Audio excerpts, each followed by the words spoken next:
Assalamualaikum warahmatullahi wabarakatuh. Nama Fajar Lukmanul Hakim, nomor induk mahasiswa 22872210035, Prodi Pendidikan Khusus. Nomor 1, sebutkan definisi landasan pendidikan menurut dua para ahli. Kemudian definisikan kembali menurut pribadi. Yang pertama, menurut Ki Hajar Dewantara, pendidikan adalah usaha kebudayaan yang bermaksud memberikan bimbingan dalam hidup tumbuhnya jiwa raga anak didik, agar dalam garis kodrat pribadinya serta pengaruh-pengaruh lingkungannya mendapat kemajuan hidup lahir batin. Pendapat saya dari pandangan definisi Ki Hajar Dewantara, pendidikan itu sifatnya hakiki bagi manusia sepanjang peradabannya, seiring perubahan zaman dan berkaitan dengan usaha manusia untuk memerdekakan batin dan lahir sehingga manusia tidak tergantung kepada orang lain akan tetapi bersandar atas kekuatan sendiri. Yang kedua, menurut tokoh Driyakara, pendidikan adalah suatu proses untuk memanusiakan manusia muda. Terdapat dua tahap yang terjadi. Yang pertama itu homilisasi, yaitu sebuah proses untuk menjadi manusia umum.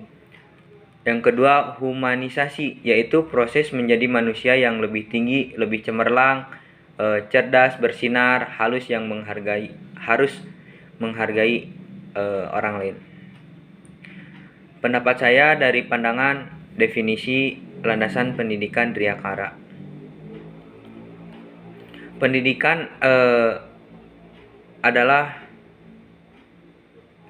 merupakan perbuatan untuk membentuk fundamental, yaitu mengubah dan menentukan hidup manusia itu sendiri sehingga menjadi manusia yang diakui sesuai dengan kondisi potensi yang dimiliki.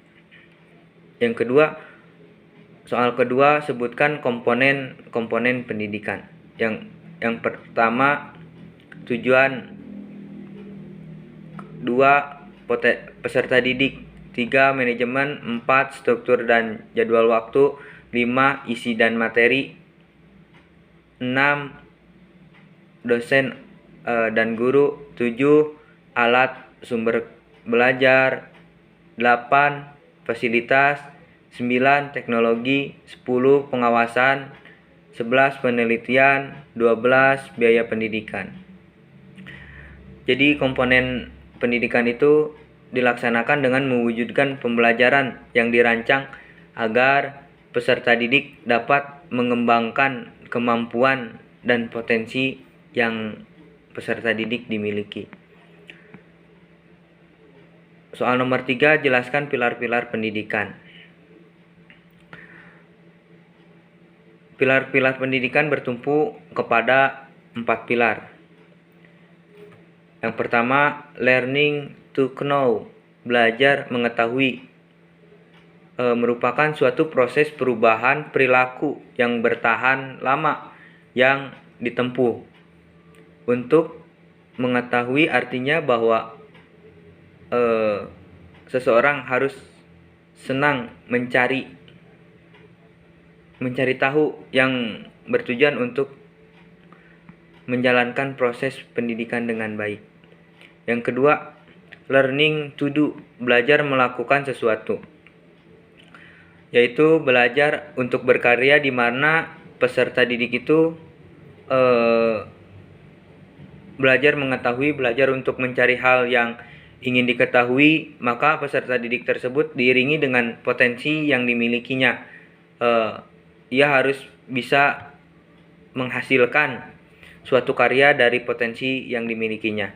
Yang ketiga, learning to live together, belajar hidup bersama. Belajar hidup bersama adalah belajar untuk hidup dalam mengetahui apa itu belajar, bagaimana proses yang harus ditempuh seseorang dalam hal belajar. belajar untuk mengetahui, belajar untuk berkarya, belajar untuk berkembang utuh, maka manusia dituntut untuk belajar hidup bersama. Karena manusia selain merupakan makhluk individu, manusia juga merupakan makhluk sosial yang tidak dapat hidup sendiri. Pada dasarnya manusia butuh bantuan orang lain. Yang keempat, learning to be, belajar menjadi sesuatu. Belajar untuk berkembang utuh. Setelah peserta didik atau untuk belajar mengetahui, belajar untuk berkarya, maka ia harus bisa menjadi manusia seutuhnya dalam learning to be. Manusia berperan sebagai makhluk individu dan sebagai makhluk sosial. Yang keempat,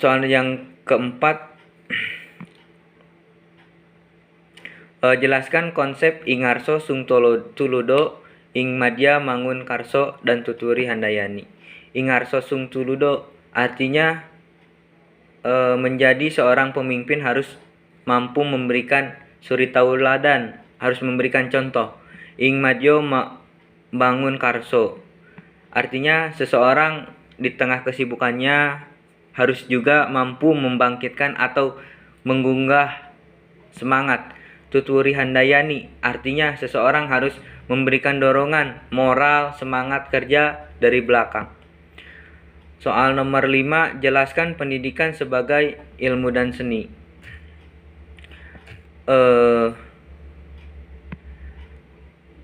Pendidikan sebagai seni terbukti karena pendidikan merupakan suatu kegiatan yang melibatkan aspek kreativitas, improvisasi,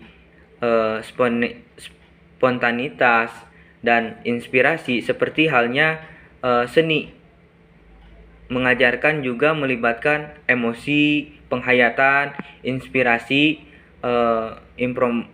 improvisasi, dan hati sanubari.